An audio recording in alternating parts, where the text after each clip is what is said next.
उजनीच्या पाण्याचे जलपूजन आणि विविध विकास कामाचे भूमिपूजन महाराष्ट्र राज्याचे लाडके उपमुख्यमंत्री माननीय श्री देवेंद्रजी फडणवीस साहेब यांची जाहीर सभा।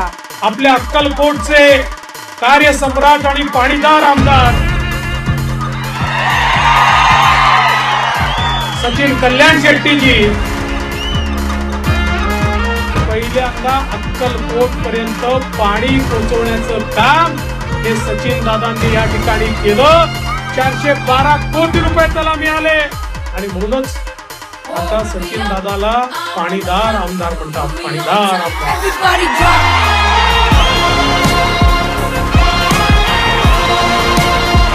मंगळवार दिनांक 8 ऑक्टोबर 2024 रोजी सकाळी 10 वाजता स्थळ फतेसिंग क्रीडांगण अक्कलकोट।